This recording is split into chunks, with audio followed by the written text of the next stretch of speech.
at some point, anything that you experience, anything that you do experience is sensory input, because that's how we experience the world, So if you experience something and it regulates you, do we call that stimming?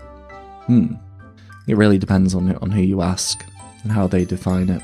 Covert stims happen a lot for especially high masking individuals, which just means, if I haven't said it already, that you've become really skilled at blending in socially and adapting different social norms to fit in.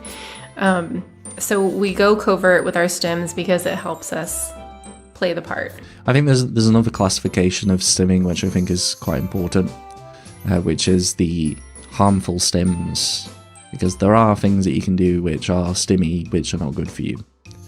I won't go into all of them, but like you can imagine nicotine or anything which is related to taking something.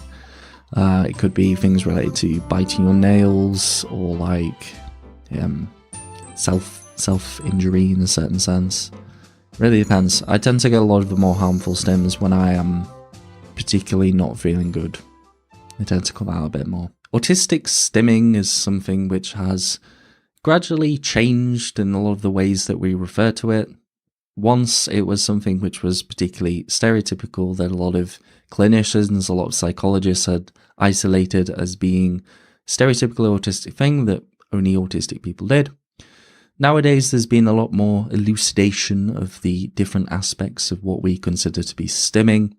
And even looking back into our history, if we are a late diagnosed autistic adult, or even just an autistic adult in general, I think a lot of us can be forced out of doing our stims, something which, quite often I talk about as being a pretty bad thing for us, taking away large parts of what we use for emotional regulation.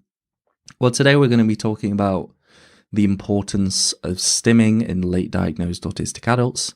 This is a video from Mom on the Spectrum. Hey, it's Taylor with Mom on the Spectrum, and today we're talking about autistic stimming. What is it? Why do we do it? What are the benefits? And how can we relearn the art of stimming if it's something that maybe we trained ourselves out of as a late diagnosed autistic adult? And I say the art of stimming because I really believe that when practiced intentionally, it can really enhance your overall quality of life as an autistic adult. Stick around till the end of the video. I'm going to be telling you about my new absolute favorite stim toy and how you can get your own. If you're new here, like I said, I'm Taylor. I started this channel as a late diagnosed autistic mom. I received my professional autism diagnosis at the age of 31. It totally changed my life, and I knew that I had to share everything I was learning with everyone because that's just what I do. So if that sounds like something that might benefit you, either as a late diagnosed autistic adult or maybe there's someone important to you that is on the autism spectrum, subscribe to the channel and hit the little bell and you'll be notified anytime a new video is posted. So what is STIM? We just have a moment to appreciate just how concise and well and like one-takey that whole thing was. I'm yet to develop such a skill. Like my videos just amount to, hi, my name's Thomas. Welcome to some autism related stuff. Like and subscribe. Hey.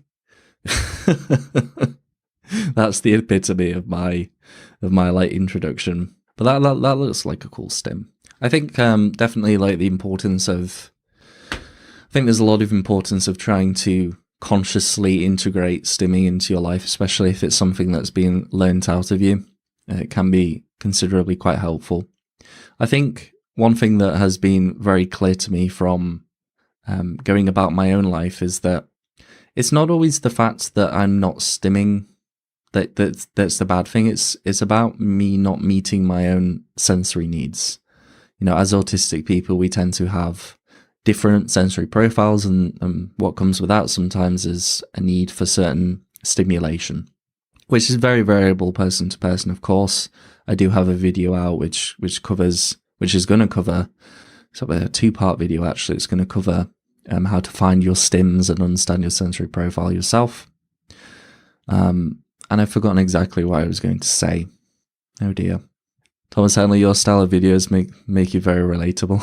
Thank you. You have a warm quality about how you approach videos, kids. I'm glad. Stimming. This is my definition. I wrote it up here for us. So stimming is the act of moving excess energy out of the body, and it's often done subconsciously to regulate one's emotions and or psychological state. I remember what I was going to say.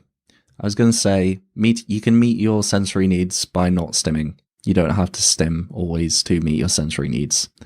Like, for me, going to the gym is enough for me.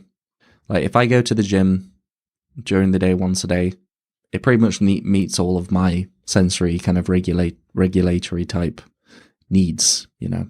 There's all sorts of stims. There's physical stims, which it could be like rocking, it could be jumping or bouncing. The stereotypical autistic stim is hand flapping. It can also be dancing. There are also verbal stims. So you might have heard the term echolalia before, which is the repetition of sounds, repetition of words. Also, singing is a verbal stim. There's visual stims. Think lava lamps, desktop screensavers, maybe watching an hourglass, all the sand fall down. There's stim toys, fidget spinners, poppets, fidget gadgets. I think it's important for me to mention this because I do have a video that is also in the works talking about like the sort of grayness or the dissolving nature of what we consider to be stims nowadays. Like, I think there's generally like three categories to what we first kind of understood as being a stim. One is it's being stereotypical, so something that psychologists have seen in autistic people and labeled as kind of a stereotypical thing that autistic people do. Another aspect of that is repetition, so doing something over and over again. And the other aspect is the regulation, sensory input kind of aspects to it. So there's like three things, and it was once all three of those. For some things, it's just repetition and sensory input. And for other things, when people talk about it, it's just sensory input that regulates. Because lava lamps, you're not particularly doing anything stereotypical. You're not particularly doing anything necessarily that repetitive with your body or your voice to actually get that input. But it's still, in some people's eyes, classified as a stim. So I mean, kind of thinking about the categories and how we categorize exactly what is stimming nowadays. Not necessarily saying that it's a bad thing, because I think it can actually open people up to new ways of meeting their sensory needs. But yeah, just a thought that I've been having. It's something that I'm going to go into very soon about on one of my talking head videos. All kinds of things that are on the market now. There are so many different ways to stim. So from my own observations, I get to spend a lot of time with the autistic community. I do one-on-one sessions. I do group sessions. I'm constantly learning from y'all, researching information to help support our community. And something that I've noticed is that we often are dealing with very large amounts of uncomfortable energy. So if you've heard me talk about autistic inertia on the channel before, I'll put a link to the video in the description if you want to learn more about it. It's this idea that whenever we're doing something, it's incredibly hard to stop doing that thing. And if we're not doing anything, it's incredibly hard to start doing something. Yes. Yeah. Okay, so if you think about it in terms of energy, let's say that you are in the zone, the productivity zone, you're in flow state, and you are just getting so much done. If you have to stop, if you have to get out of that flow state, it is just this surplus of uncomfortable energy that you don't know what to do with. It's like this huge snowball that's been rolling down the hill for hours, and there's only one thing that can happen, just like this explosion of energy, right? Or if you're coming from a place of stagnant energy, you're in bed and you absolutely can't move, or you've been on the couch for hours and you know that you need to get up and make something to eat, but you're stuck. That's this stagnant energy that becomes really uncomfortable in your body. And well, it's kind of that nervous energy that people have, and I think it's something that can be experienced a lot by people with generalized anxiety disorder, GAD, or anxiety as known in sort of the lay terms. But yeah, I mean, I've always had difficulties with that uncomfortable kind of feeling. I get it particularly in my legs. I describe it as somewhat being like a sort of a daytime version of restless leg syndrome. You know, that's the kind of feeling that I get, or I described it as feeling like ants on my bones. I don't know whether it's something that is like just experienced because we are autistic, or whether it's just because a lot of autistic people have generalized anxiety disorder, but who knows?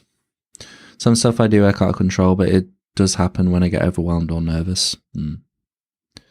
Yeah, this t-shirt is very stimmy. Do you consider stimming something that is done on purpose? I don't necessarily think there's a...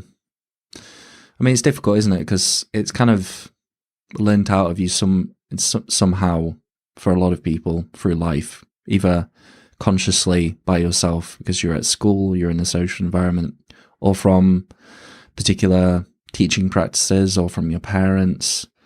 It tends to be learnt out, so it's not something that I do subconsciously myself, other than sort of one thing that I do is I kind of tilt my head side to side, and that's kind of vestibular related. But no, a lot of the stimming that I would do would have to be conscious, or it's related to very, very heavy states of anxiety or meltdown.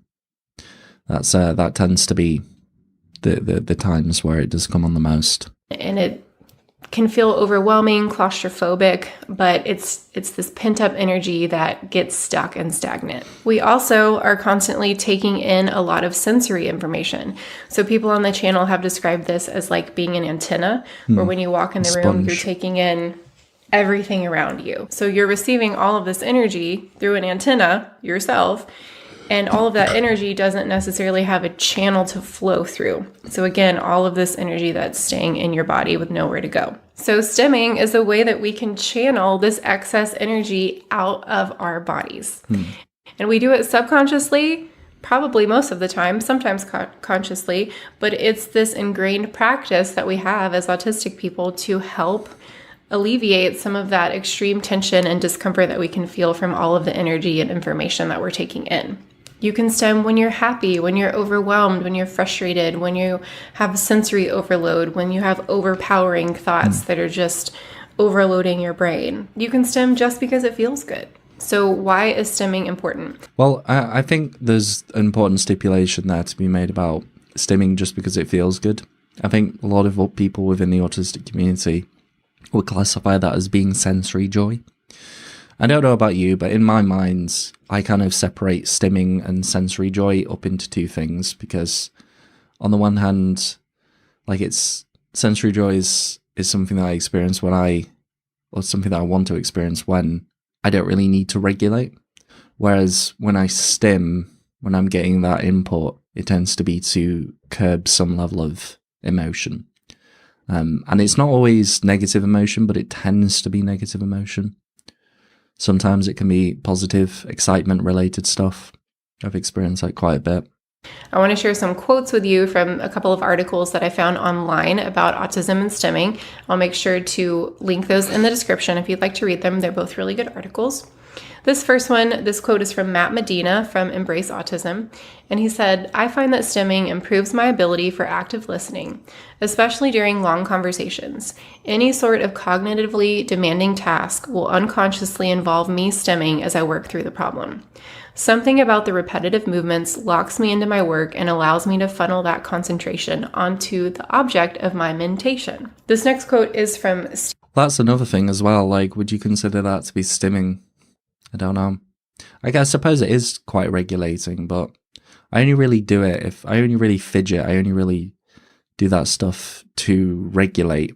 Like if I'm trying to get some work done and I'm feeling bad, like I will stim during it because it kind of helps me regulate while I'm working. I don't know if I would classify it as stimming when it's just related to like focusing on something though. I'm not sure. Happy to be here. In burnout and depressed, this is helping. I'm glad to hear, Rose. I am also not doing the best myself, so we're all banding together in our feelings of burnout and mental health things. You know about 40 digits of pi? That's very interesting, Rowan. I like pi. Pi is a good it's a good number. It's also a very nice dessert concept. Stephen Kapp, who wrote an article called "Stimming, Therapeutic for Autistic People Deserves Acceptance" from the Spectrum News. Stimming is proving to be a healthy and constructive way of modulating emotions and external stimuli. Study participants told us that stimming soothes intense feelings, helping them regain a sense of control. Participants said they sometimes stim out of joy or excitement, and other times out of anxiety or boredom, but that the emotion colors the behavior. For example, yeah, like I think I did do like one of my one-page posts on Instagram where I was basically like taking different emotions that I felt and like different stims which are related to them, because they do tend to be different depending on how I'm feeling sometimes. Hand flapping that reflects a positive emotional state often involves holding the arms out and making a waving motion, whereas in hand flapping due to distress, autistic people tend to keep their hands and arms near the torso.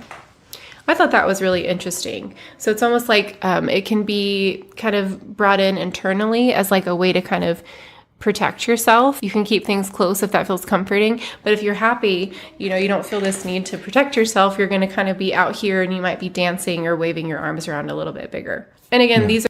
I think I've seen some stuff like particularly related to like the impact of like yoga.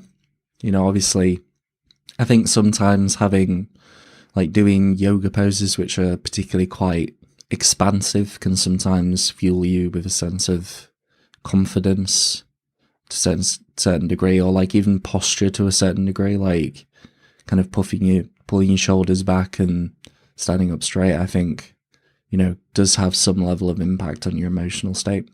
But also, if I'm struggling with anxiety, if I'm about to have like a meltdown or a panic attack or something, I will basically do that. Like I will make myself as small as possible. If I make myself small as possible, it does tend to reduce a lot of that anxiety that I feel. A couple of examples. There's so many different ways to stim. So a question that I've been asking myself the past couple of years, it's been about 3 years since my diagnosis, which I can't believe, but I've asked myself, did I forget how to stim? What happened? Because I think initially, like, I felt kind of separate from others in the community because I didn't think that I didn't think I had these big overt stims. And looking back on my childhood, it's like I don't remember doing that kind of stuff. And so I was like, well, maybe this doesn't fit me. But I slowly realized over time that I for sure stim in so many different ways all the time. So there's different reasons why we might stop stimming. I definitely stimmed a lot when I was a kid. I don't really do it as much nowadays. I think the one that's quite consistent is anything that's involved with spinning. Like even now, like I'm like rocking back in my chair, rocking or spinning or like bouncing. I used to like go on my trampoline after school every day, just bounce away all the stress. Probably should get something like that, but the nature of the UK weather is particularly cold most of the time. It's not always the best. Pretty easy to learn early on that stimming is not necessarily socially acceptable. No. So not a whole lot of other people are doing it. Maybe no one around us is doing it. No, people do. I think it's it's something that's pretty consistent of what I've understood is being a pretty human behavior, whether you're autistic or not.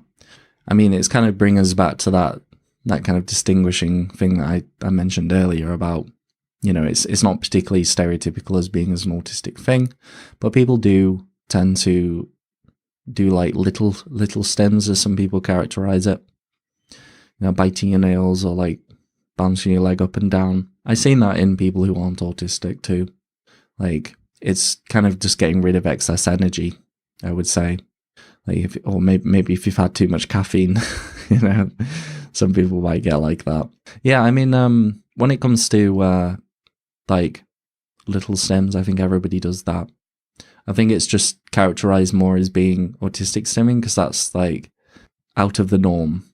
It's not really something that a lot of people do. Those very stereotypical based stims that we see a lot of autistic people use. I think you'd classify those more stereotypical things like rocking and hand flapping and eye flickering and stuff like that. I think that's more related to like this concept of big stims, But it's really dependent on the person and what they believe exactly stimming is, because it can be very variable what people consider to be stimming, because at some point you've got to, at some point, anything that you experience, anything that you do experience is sensory input, because that's how we experience the world, So if you experience something and it regulates you, do we call that stimming? It really depends on who you ask and how they define it.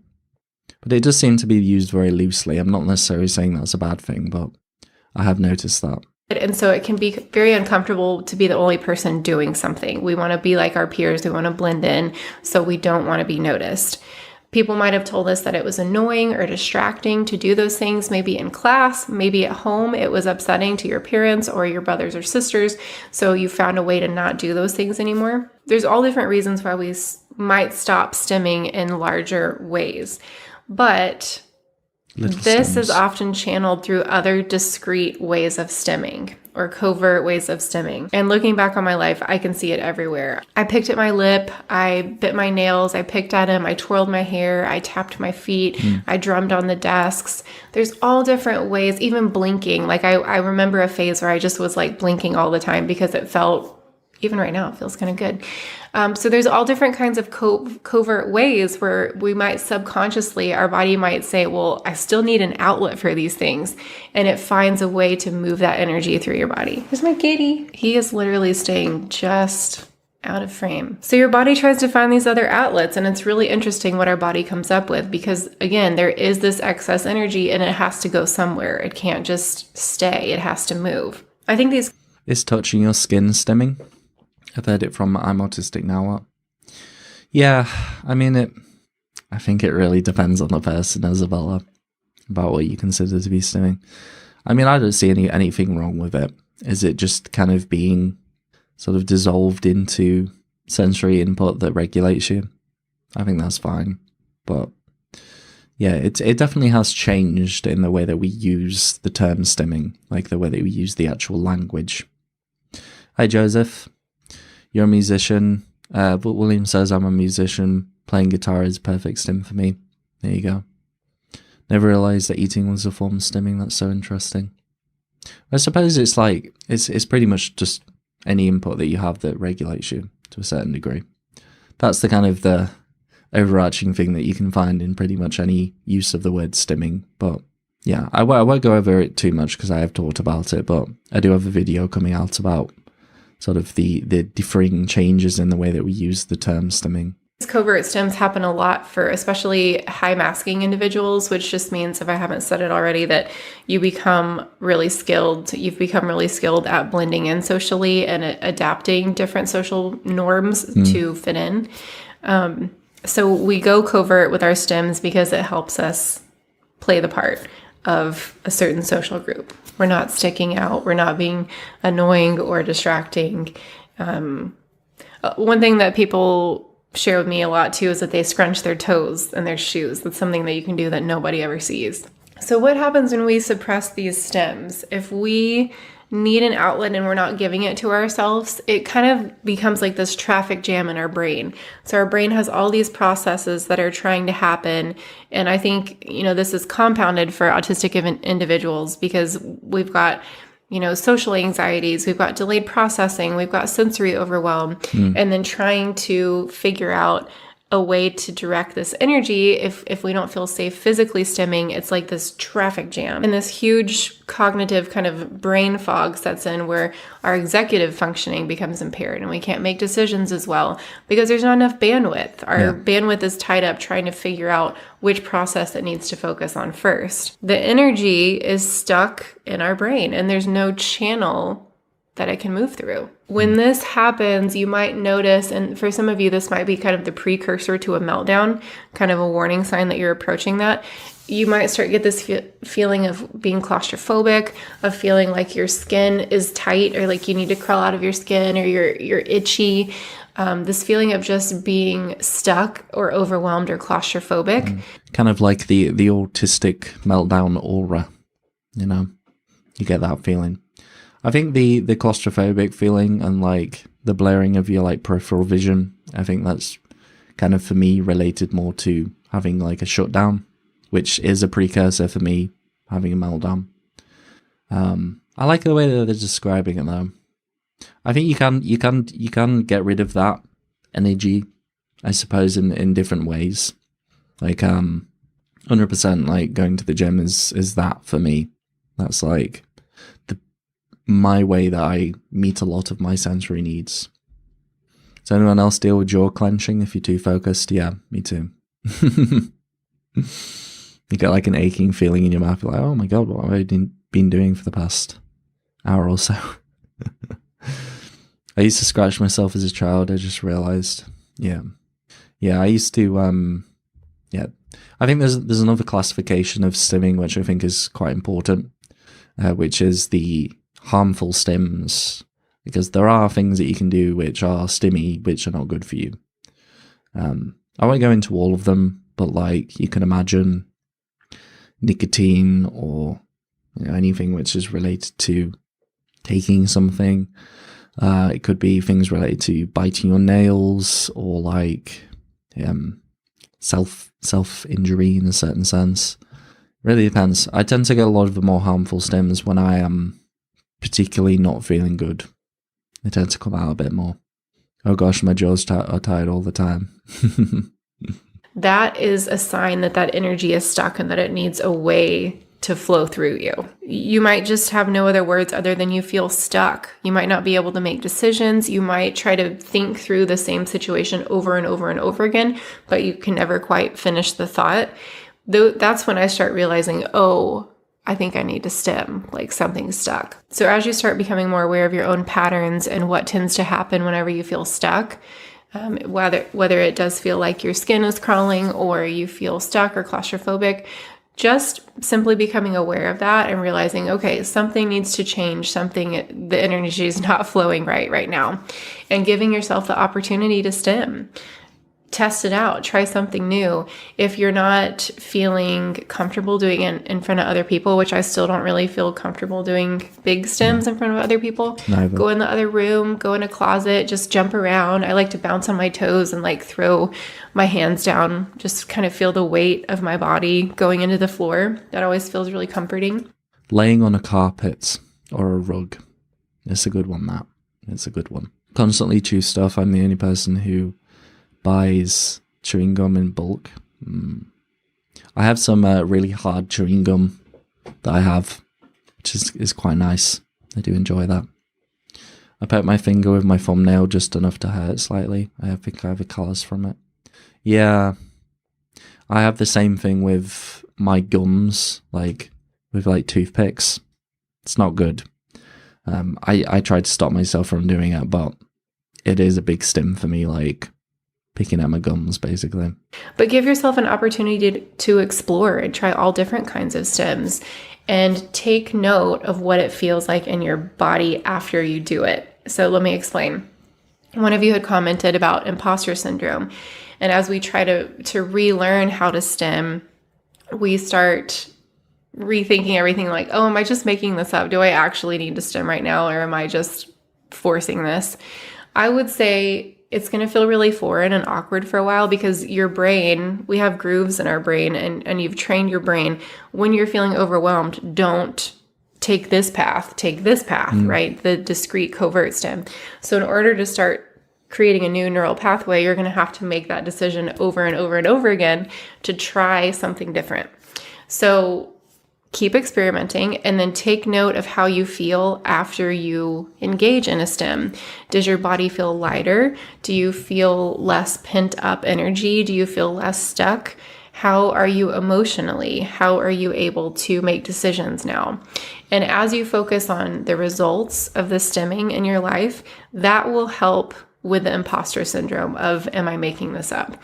Because I would bet that you'll start noticing improvements in your ability to function when you start intentionally engaging in active stimming. Yeah. And I would like to highlight again, you can get these effects as well by doing things which do provide you with a certain degree of sensory input. So it doesn't always have to be these stereotypical big stims. It could be something like rock climbing, really, or going to the gym, or trampolining, or, swimming even to a certain degree. Like, if you can do something regularly, which allows you to get out that pent up energy and also fulfills some aspects of your sensory needs, that is kind of a good way of approaching things. And you also get to do stuff as well. Like, you also get to kind of engage with a hobby in a sense. So it's kind of two birds with one stone kind of thing. So the more you focus on the benefits for yourself, the quieter that imposter syndrome becomes. But it is a practice. It does require some grace and self-compassion and just not taking yourself too seriously, right? Because it can feel really silly to stim. I like to headbang in my car by myself sometimes. There's all different kinds of ways to do it, and it'll take a while to start feeling comfortable with any of it. You can start small. There's no pressure to do anything big and large. You can start at your own. Yeah, find a good song for the old headbanging. What's that song? By Rob Zombie. The dig through the ditches and burn through the witches. That's it. That's a good headbanging song. Make sure not to give yourself a concussion now. Own pace with whatever feels good. One thing I wanted to mention in this video is the importance of allowing autistic stims. I think this might be one concern that people have about ABA therapy. I don't know if you're familiar with that or not, but some people have said that with ABA therapy, it can train kids to not stim when they need to stim. So I would just kind of like to throw out a word of warning. Is that a phrase?